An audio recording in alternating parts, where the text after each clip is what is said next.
Olá pessoal, graça e paz, tudo bem? E aí, sejam bem-vindos aí à nossa quinta aula sobre o Evangelho. E hoje nós estamos falando sobre o Evangelho do apóstolo João, Evangelho de João, né? E esse Evangelho, particularmente, eu tenho um carinho muito grande por ele, pela forma como ele é escrito, pela forma como ele apresenta o Senhor Jesus, né? E o Evangelho de João, João é o apóstolo João, o João que andou com Jesus, João que reclinou sua cabeça no peito de Jesus no momento da ceia, o João que a Bíblia chama de o amado, né, do Senhor, de uma maneira carinhosa, porque João era muito próximo do Senhor Jesus.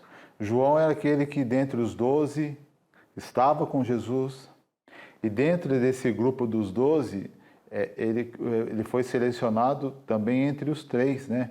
Pedro, Tiago e João, que eram do ponto mais íntimos de Jesus. Lembra quando Jesus foi para orar, quando Jesus foi para o monte, onde houve a transfiguração? Jesus chamou Pedro, Tiago e João. Quando o Senhor Jesus estava no Getsemane orando, ele se afastou um pouco, chamou Pedro, Tiago e João. Então, Pedro, Tiago e João fazia parte desse ciclo íntimo do Senhor Jesus. E nesse evangelho eu tenho algumas particularidades, porque ele de fato, ele revela exatamente a nossa vida em relação ao Senhor, e o quanto nós necessitamos e precisamos de Deus agindo em nós. O autor desse evangelho é o apóstolo João mesmo, e o propósito desse evangelho é apresentar a vida de Jesus de tal modo que os incrédulos possam ir a Ele, a Cristo, pela fé, e possam desenvolver em Cristo a sua fé. É interessante que esse evangelho que trata Jesus como o Messias, o Filho de Deus, no capítulo 1 nós vemos a seguinte frase, né, o seguinte versículo, quando diz assim, que Jesus veio para os seus, ou seja, os judeus, e os seus não o receberam. Então, e a partir daí a gente já começa a ficar, eu particularmente fico encantado por esse evangelho. E algumas, a data, por exemplo, de quando esse evangelho foi escrito, estima-se, por exemplo, entre 85 a 90 depois de Cristo, né? É bem próximo aí, já quase do fim da vida do apóstolo João. Depois de ter passado por todo aquele processo, foi para a ilha de Patmos, e entende-se que depois de lá ele veio para Éfeso, ficou em Éfeso, e alguns acreditam que ele faleceu em Éfeso, uns acreditam que ele foi decapitado junto com Tiago, os outros acreditam que ele faleceu por morte natural, pelo fato dele ser já avançado em idade. E esse evangelho ele tem alguns pontos interessantes e algumas verdades fundamentais. Por exemplo, Jesus é o verbo divino que veio do céu e se tornou carne. Isso nós vemos no capítulo 1. Jesus veio para os judeus, a qual nós falamos, mas eles não aceitaram. Jesus veio para os judeus, mas apenas poucos os receberam. Entre esses poucos estavam quem? Os próprios discípulos, né? Jesus realizou muitos milagres públicos, demonstrando que ele era o Messias, o Filho de Deus. E nesse ponto é interessante, e nós não vamos tratar disso aqui, mas numa próxima aula, num próximo comentário, nós vamos falar sobre essa aparição, sobre esses milagres do Senhor Jesus, esses milagres públicos, e o que isso significa e por que veio, e isso está registrado no Evangelho. E Jesus ensinou que a salvação está exclusivamente nele. Isso nós vemos muito claro, né, quando ele está lá em João 6, né, quando ele fala que só pode vir ao Pai aquele que vier primeiro por ele, né? Só pode vir a mim aquele que o Pai o enviar. E aquele que o Pai enviar, de maneira nenhuma o lançarei fora. Então nós vemos que a obra de Cristo, e aqui eu quero abrir um parênteses, que quem sabe logo a gente grave um vídeo falando exatamente desse plano de redenção do Senhor. Quem era Jesus Cristo? E partindo desse ponto, nós vamos ter uma ideia muito clara a respeito do Senhor Jesus aqui na terra e da sua obra. Então, o Evangelho de João, capítulo 6, ele trata isso de uma forma muito clara, né? Quando o Senhor Jesus diz, só pode vir a mim aquele que o Pai enviar. Então, a salvação está única e exclusivamente nele, em Cristo Jesus. Sobre o autor João, ele era considerado quem? Aquele discípulo querido e amado, né? João, ele era filho de Zebedeu, irmão de Tiago, e tem uma coisa interessante, que João, antes dele ser discípulo de Jesus, ele foi discípulo de João Batista. E ele ouviu João Batista, né? Ele teve um primeiro encontro com o Senhor Jesus e depois um pequeno intervalo de tempo ele se tornou seu discípulo regular, ou seja, ele ouviu João Batista e logo em seguida João passou a seguir a Cristo. E isso tudo por conta de tudo que tinha que acontecer. O autor, como nós falamos, é o próprio João. O propósito desse evangelho de João é justamente a interação de Jesus com o seu povo, né? Ele veio para os seus, mas os seus não receberam.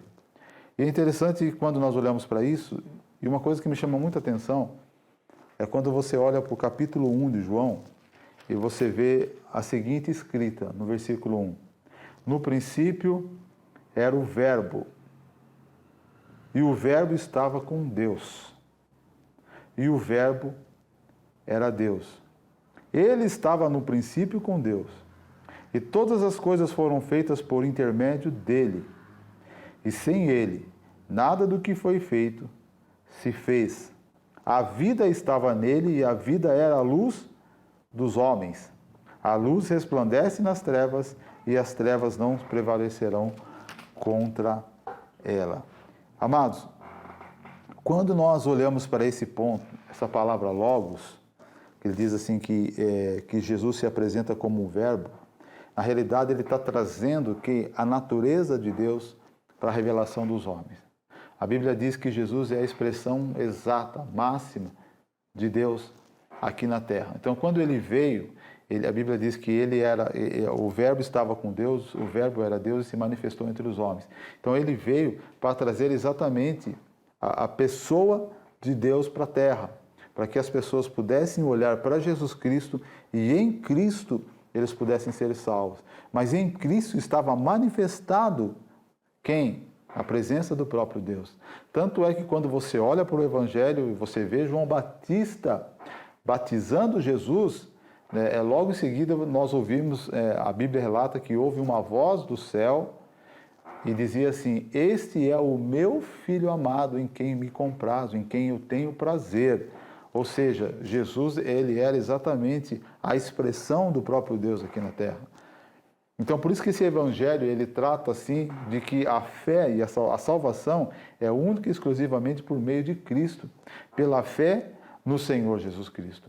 E João trata isso de forma bem clara, né? bem interessante. E eu quero, sim, muito em breve, tratar esse assunto, somente o evangelho de João capítulo 5, 6, para a gente entender exatamente o que é esse ponto quando ele diz, só vem a mim aquele que o Pai enviar. Então esse evangelho é muito louco, gente, é muito assim, deixa a gente com a cabeça meio pirada de vez em quando nós nos deparamos com situações como essa. E esse evangelho escrito por João que era o discípulo amado, mas também João, ele tinha seus momentos vamos dizer assim, de aquecimento, né? de ira, de furor. Se vocês lembrarem uma passagem de Lucas, quando o Senhor Jesus entra numa aldeia e eles não recebem a Cristo, e aí João e seu irmão dizem assim, você quer que nós oremos para que Deus envie fogo do céu e consuma todos eles? Então João, ele tinha, embora ele era o discípulo amado, ele tinha o seu momento de braveza ali e de demonstrando ainda o seu caráter humano. Mas é bom a gente falar sobre isso para que você tenha uma ideia exatamente de João, o lado bravo dele, do seu caráter impulsivo, mas também do discípulo amado. E é interessante que o apóstolo João, ele tem 3 momentos importantes na vida dele. Primeiro foi quando Jesus ressuscitou a filha de Jairo, né? Depois, na ocasião da transfiguração, a qual eu citei aqui, e durante o período em que Jesus estava no Getsemane. Então, nesses momentos, quem é que estava com Jesus? Os 3 do ciclo íntimo do Senhor, que era Pedro, Tiago e João. João participava muito desses momentos com Cristo, né? E isso torna o Evangelho muito forte, muito claro. E quando você vê a narrativa, a escrita do Evangelho de João, você vê que, embora ele trate do mesmo assunto que os 3 evangelhos, mas a narrativa de João é o próprio João escrevendo. Lucas escreveu porque possivelmente ele olhou, ele se baseou no Evangelho de Marcos. Marcos escreveu porque ele ouviu possivelmente Pedro, e Pedro narrava os fatos, né? E Lucas fez a sua busca para que ele pudesse conter uma história, né? Não só o Evangelho, mas uma história muito bem detalhada. E Mateus, baseado também quase 100% no Evangelho de Marcos, escreveram os 3 primeiros evangelhos, mas João escreveu o seu evangelho e ele narra na pessoa dele, na primeira pessoa, exatamente tudo aquilo que ele viu. Embora o evangelho não cite, né, não traga, por exemplo, não mencione como João foi o escritor do evangelho de João, mas entende-se por todas as narrativas que foi ele mesmo que escreveu o evangelho de João. E João escreveu o Evangelho e tem algo assim, bem interessante no Evangelho de João, que ele faz algumas colocações, por exemplo, bem assim no estilo de João, dessa coisa característica dele. Por exemplo, ele dá ênfase em temas que são bem contrastantes. Por exemplo, ele fala de luz e trevas, ele fala de amor e ódio. Ele fala de baixo e de cima, ele fala de vida e de morte, de verdade e mentira, e assim por diante. João apresenta o Evangelho dessa forma, mostrando exatamente os 2 lados. Por quê? Porque ele quer focar que a salvação do ser humano está somente em Cristo Jesus. Ok? Passando tudo isso, João foi deportado para a ilha de Pátmos. Não vou nem mencionar nomes aqui de governadores, de momentos, porque isso eu vou deixar para uma outra hora, porque aí a gente vai detalhar exatamente sobre a história de João, depois mais sobre a história de Lucas, de Marcos e Mateus. Nós vamos detalhar isso de uma forma mais minuciosa. E João, para que nós sabemos, ele foi para a ilha de Pátmos, ali ele teve a revelação do Evangelho de Apocalipse, e logo depois ele, segundo a história, ele voltou para Éfeso. Então, eu quero que você leia o Evangelho de João, primeiro sabendo que quem escreveu esse Evangelho foi o próprio João, tá? E analise, pare e pense nesses pontos que eu apresentei a vocês, sobre a personalidade de João, quem era João, o discípulo amado. João é aquele que depois ele foi levado para a ilha de Pátmos. João é aquele que fazia parte do ciclo íntimo de Jesus, ok? Então, leia o Evangelho, analisem essas questões para que quando nós começarmos a debruçar sobre o Evangelho de João, detalharmos mais sobre cada passagem do Evangelho, principalmente sobre o capítulo 1, que fala que ele era o Verbo estava com Deus, e o Verbo era Deus, e se fez carne e habitou entre nós. Então, leiam isso, analisem sobre essa perspectiva, sobre essa visão de João, que João foi um discípulo que andou com Jesus. E aí nós vamos ter um bom resultado quando nós formos trabalhar mais minuciosamente sobre os capítulos do Evangelho de João. Então, eu aguardo você, que Deus abençoe você, e até a próxima. Fiquem com Deus.